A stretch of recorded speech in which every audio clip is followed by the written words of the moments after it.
Ser podcast. Hola a todos, bienvenidos a Punto de Fuga. Llevamos muchos años con vosotros como para dejar pasar como simple anécdota algo muy grave que ha ocurrido esta semana. Algo muy grave e inédito en la historia reciente de la humanidad. Una amenaza genocida clara y directa contra una nación por parte del presidente de Estados Unidos. En 20 años hemos contado aquí muchísimos crímenes de guerra que el ejército norteamericano ha cometido en Afganistán, en Irak, en Libia, en América Latina, pero nunca una amenaza semejante. Nunca habíamos escuchado a un presidente de Estados Unidos amenazar con aniquilar una civilización entera por no estar de acuerdo con sus dirigentes. Y esto lo ha hecho Trump esta semana a través de un mensaje en su red social.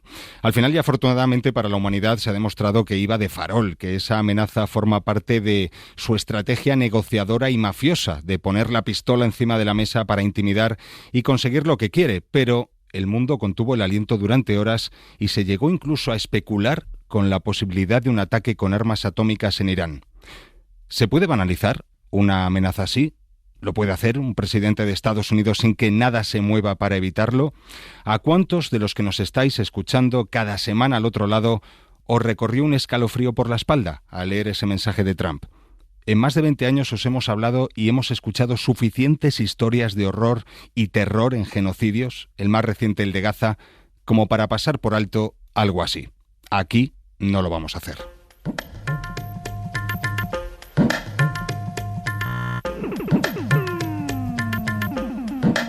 En la cadena SER, Punto de Fuga.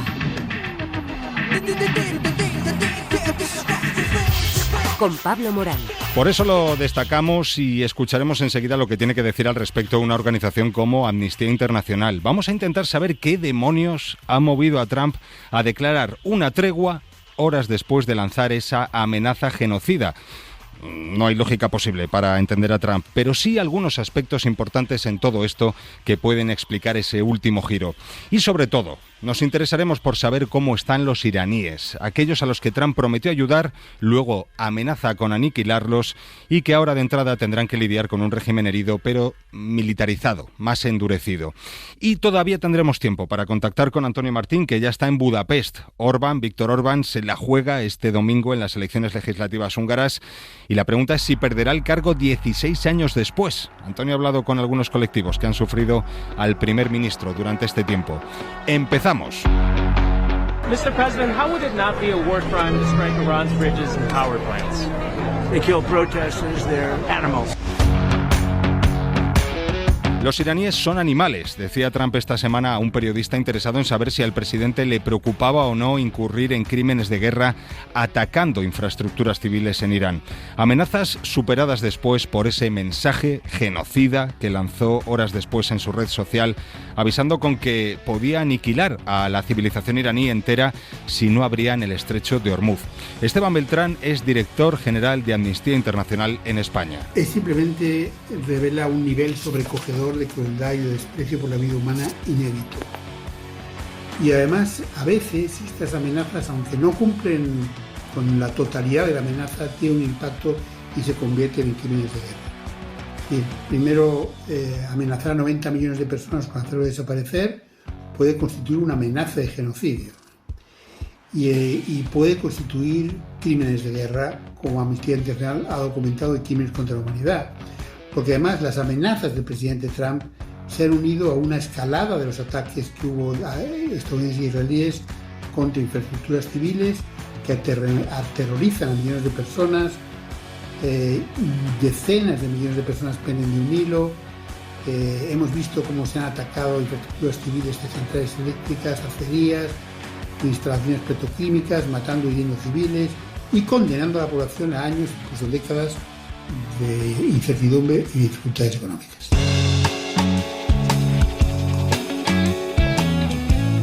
Pero ¿qué ha movido a Trump a pasar de esa amenaza genocida a la tregua declarada después? Mira, yo creo que hay dos grandes motivos, ¿no? Por un lado las presiones domésticas y por otro lado las presiones estratégicas. Carlota García Encina es investigadora principal para Estados Unidos y Relaciones Transatlánticas del Real Instituto Elcano. A nivel doméstico, el apoyo cada vez menor, ¿no?, de los norteamericanos, la vista puesta en las elecciones de medio mandato, donde en principio los republicanos perderían la Cámara de Representantes, incluso algunos están diciendo que sería ahora mismo capaz también de perder el Senado, algo que antes no se planteaba.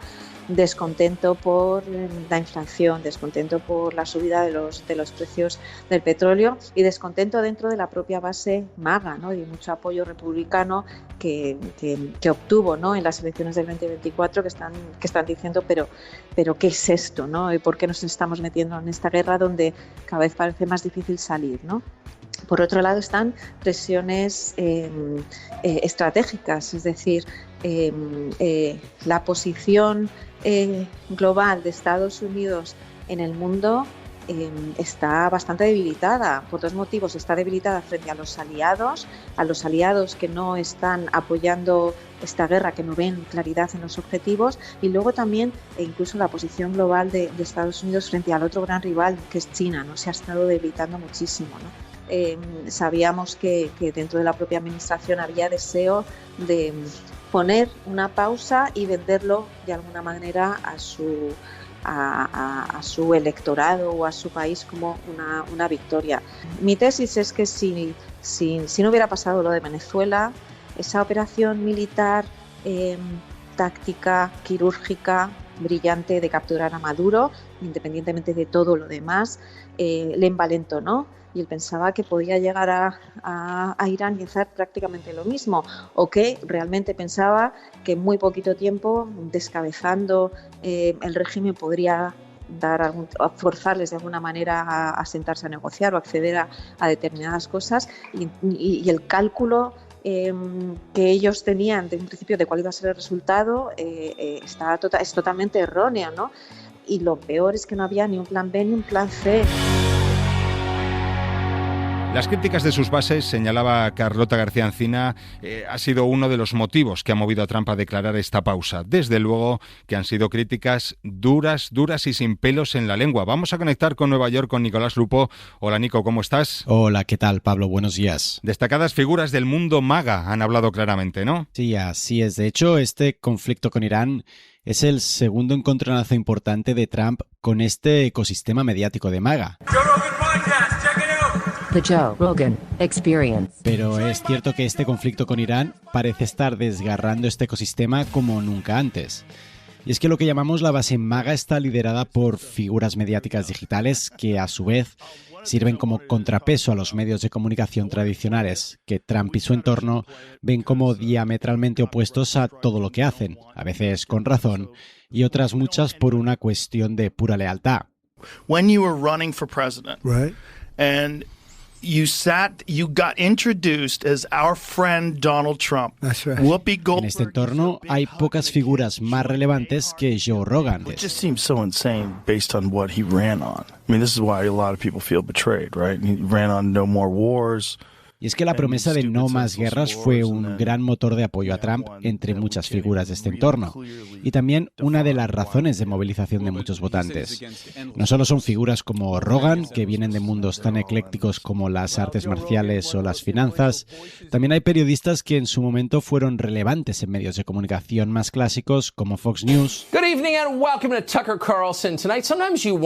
y que ahora se han pasado al mundo de los podcasts. What's happening in Iran is the end of American empire as we understand it. Tucker Carlson, al que escuchamos diciendo que lo que está sucediendo en Irán es el fin del imperio estadounidense, tal como lo conocemos, o Megyn Kelly están siendo dos de estas figuras más relevantes y más acerbas en sus críticas a la decisión de Trump de iniciar este conflicto.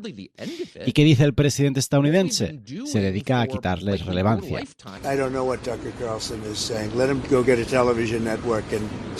Y con ataques cada vez más furibundos. Esta misma semana, 2 días después del anuncio del alto al fuego, escribió en redes que Tucker, Megan y otras figuras son gente de un cociente intelectual bajo a los que les parece maravilloso que Irán posea el arma nuclear. Gracias, Nico. Gracias, Pablo. Un abrazo y hasta la próxima.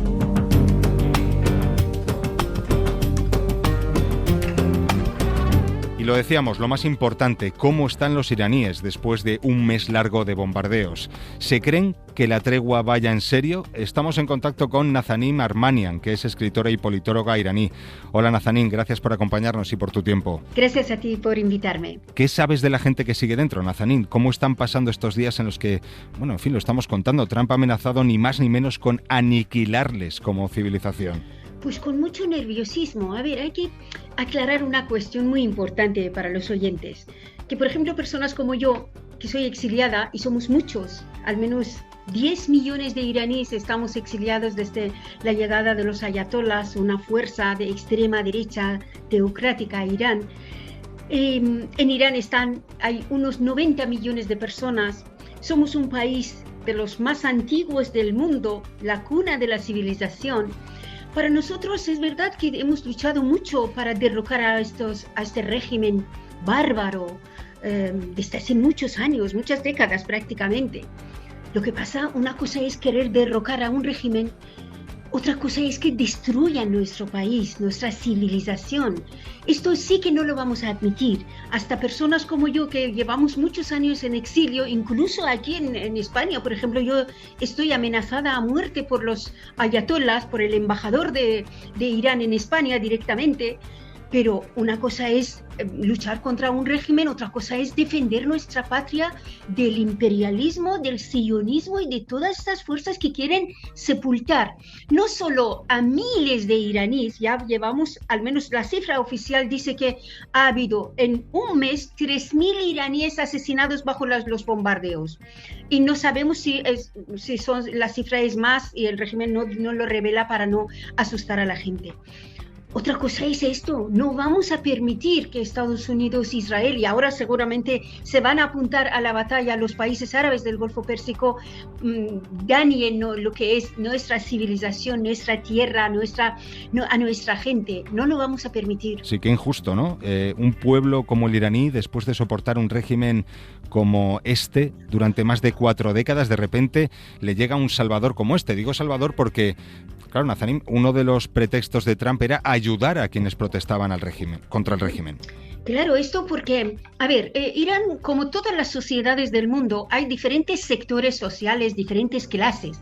Y ahí, de repente, en el escenario ha aparecido un señor que se llama Reza Pahlavi, el heredero, que se autoproclama heredero de una corona que hemos derribado. Yo participé en aquella revolución, éramos 35 millones de iraníes, toda la población que luchamos para derrocar una dictadura despiadada, que además robaba todo el dinero del petróleo y no invertía casi nada en Irán. Claro, a petición suya, él propuso, digamos, de alguna manera, que, oiga, señor Trump, venga usted a salvarnos. Este señor Reza Pahlavi ha ido 2 veces a Israel, ha tenido un encuentro con Netanyahu, cuando hasta los líderes europeos que tienen tanta cercanía con Israel se han negado a ir a ver a este señor. Hasta el padre de Reza Pahlavi, el Shah, no quiso ver a los líderes israelíes, nunca, a pesar de que Israel tenía embajada en Irán, pero nunca pisó Israel, justamente por el genocidio progresivo del pueblo palestino del que todo el mundo en Oriente Medio tiene conciencia.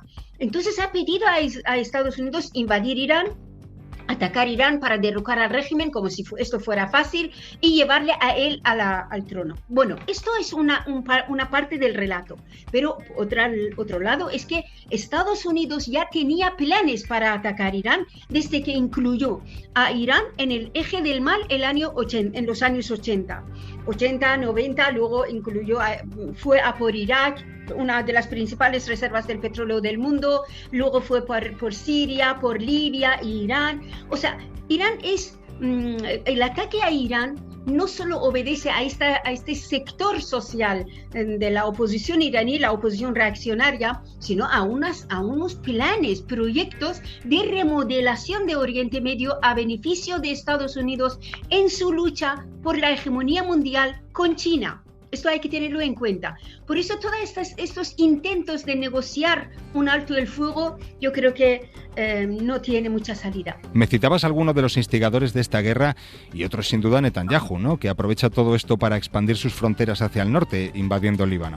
Bueno, yo creo que la principal oposición a Netanyahu son las fuerzas progresistas de Oriente Medio, de Irak, de Siria, de Palestina, de Irán, las fuerzas progresistas, no el Islam de extrema derecha que representa el régimen de Irán, Hezbollah o Hamas. Estos justamente responden a, o sea, lo que están haciendo es ayudar a Israel a justificar sus acciones.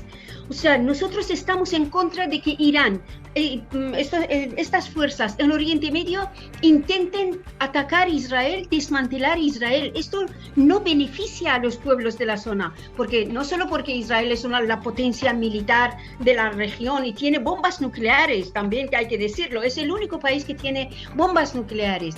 Nosotros eso no lo queremos. La guerra que llevan los islamistas en la región, encabezados por Irán, es una guerra religiosa. No es una guerra ni para Palestina, ni para el pueblo palestino, ni para el pueblo libanés, ni para el pueblo iraní. Ellos lo que quieren es reconquistar la mezquita Al-Aqsa. No quieren un bienestar para hoy ni para mañana del pueblo palestino. Por eso nosotros nos oponemos a este tipo de acciones suicidas que solo beneficia a Israel y a su proyecto de Gran Israel. Mira lo que están haciendo en el Líbano, es una forma de asatización del Líbano.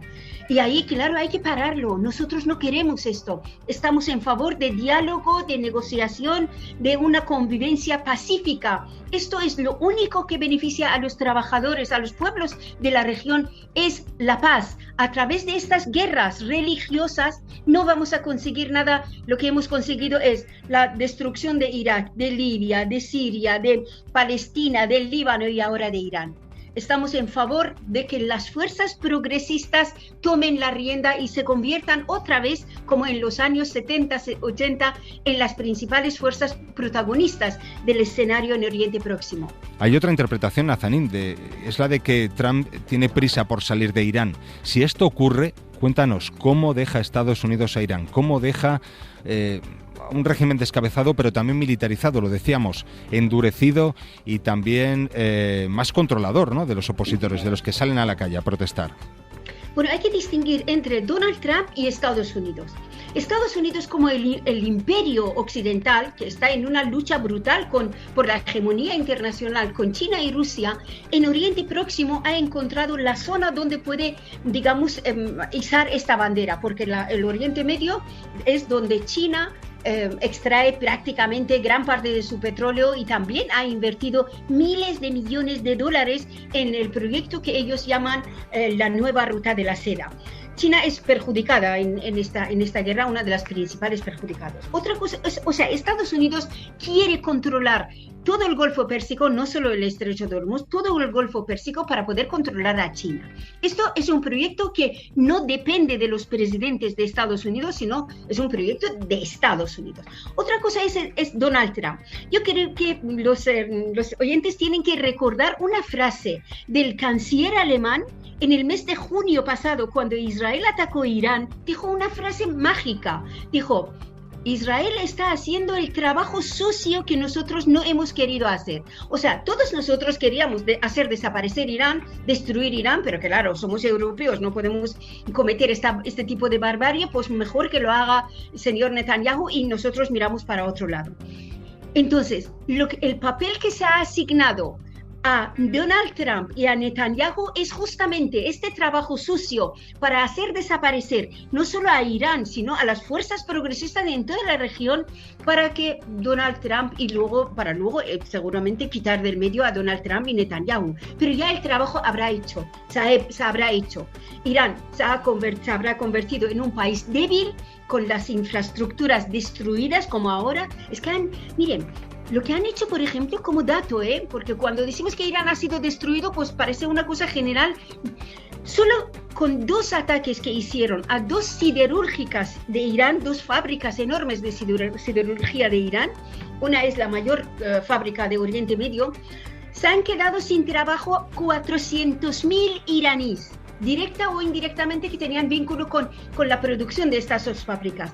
¿Qué van a hacer? ¿De qué van a vivir? En un Irán bajo un régimen que, miren, nosotros a los guardianes islámicos les llamamos guardianes islámicos sociedad anónima, porque es un cartel internacional, es un cartel económico, que lo que ha hecho durante todos esos años no ha sido más que robar y matar a los iraníes. Por lo tanto, Estados Unidos lo que ha hecho, ha destruido lo que ha sido las infraestructuras de Irán para que de aquí a décadas no pueda levantar cabeza y que Israel sea, digamos, el gendarme de sus intereses en el Golfo Pérsico. Lamentablemente este es el escenario real, más allá de que yo entiendo que en Occidente hay mucha gente, incluso progresista, que está aplaudiendo al régimen de Irán, que se está enfrentando a Estados Unidos, poniendo en jaque a Estados Unidos. Esta es la fachada. En el momento que el régimen de Irán cierra el estrecho de Hormuz, empiezan a bombardear Irán hasta la saciedad. O sea, ¿qué acción revolucionaria es esta? ¿Dónde está el progreso en una acción entre 2 fuerzas ultrarreaccionarias que son las fuerzas islamistas en Irán, las fuerzas evangélicas de Donald Trump y los sionistas de Israel? Ahí son los pueblos de la zona que han sido y van a ser aplastados. Nazanin, muchas gracias. Gracias a ti, Pablo. En la cadena SER, Punto de Fuga.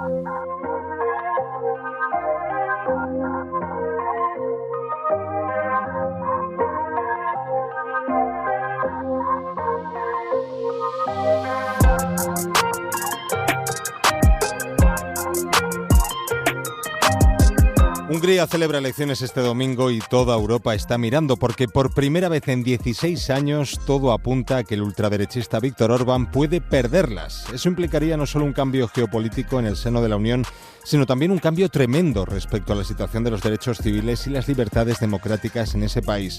En Budapest, como enviado especial, está nuestro compañero Antonio Martín. Hola Antonio, ¿cómo estás? ¿Qué tal, Pablo? Bueno, primero cuéntanos eso, llevas ahí un par de días, así que ¿qué ambiente hay en la capital húngara? Pues te diría que es un ambiente de cautela. Son muchos años con Viktor Orbán y la gente no termina de fiarse de que no haya sorpresa al final. El caso además es que el sistema electoral aquí es complejo. Se eligen candidatos concretos y por otro lado también candidatos de listas, como pasa en España. Así que hay una mezcla tremenda de caras en los carteles, pero llama la atención que el partido de Orbán prefiere poner a Zelensky en su cartel electoral como un póster casi de esos de Se Busca del Oeste, como el enemigo a batir. Una idea que cala entre los votantes más fieles de su partido, pero cada vez menos fuera de él.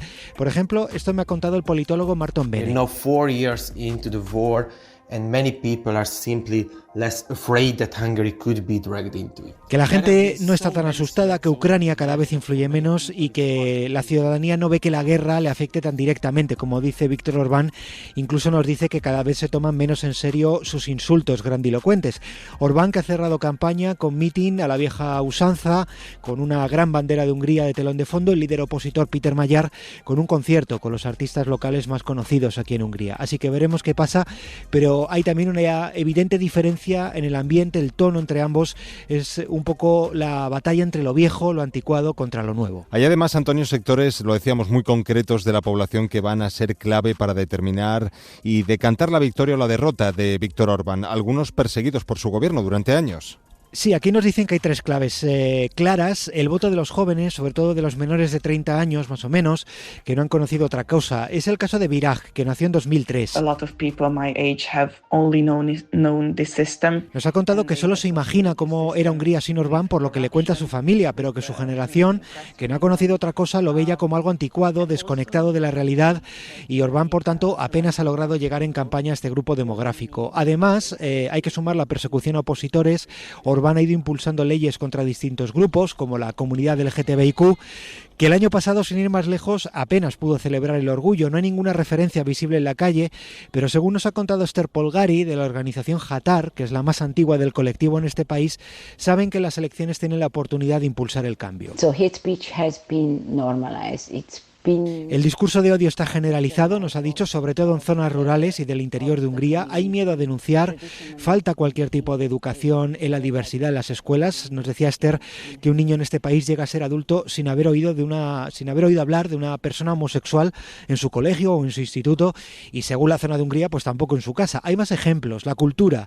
O estás con Orbán o es imposible obtener financiación y salir adelante, como nos ha explicado Janos, que es director artístico del Teatro Loop, que es una sala underground, una sala resistente aquí en Budapest. At the same time, we do experience indirect forms of political pressure. Dice que han recibido presiones indirectas por su oposición a Orbán, pero que hay artistas, actores y actrices directamente con miedo a trabajar con él. Pero concluye que el arte es resistencia y que por eso también llama al voto contra Orbán en sus representaciones. Bueno, con todo este escenario, vamos a los datos concretos, a las encuestas, por ejemplo, con toda la cautela que conlleva siempre hablar de proyecciones, pero prácticamente no ha habido ninguna que dé la victoria a Víctor Orbán. Bueno, hay que irse a buscar a medios muy afines a Víctor Orbán, que aún así hablan de una victoria por la mínima de su partido, pero todas las demás encuestas de medios, de universidades, de centros especializados le dan la victoria a Tisza. Este partido tiene apenas 5 años de vida, ha tomado elementos del centro, de la derecha conservadora tradicional, de hecho pues están aliados con el Partido Popular Europeo,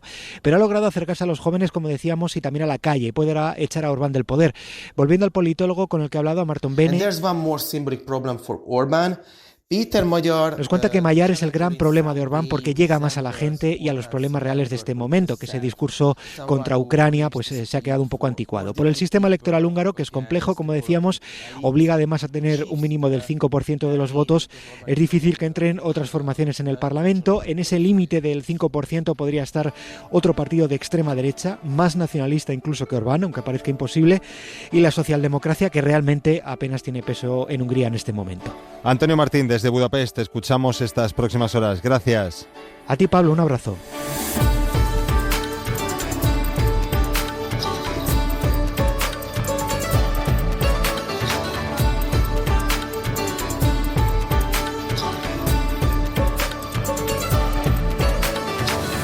Pues hasta aquí el punto de fuga de este domingo. Ya sabéis que os seguimos acompañando en cadenaser.com, en Facebook, en X, somos @punto de fuga y por supuesto en Ser Podcast, donde tenéis todos los capítulos del programa para escuchar cuando queráis y para compartirlos, porque sois la parte fundamental de este mundo que también importa.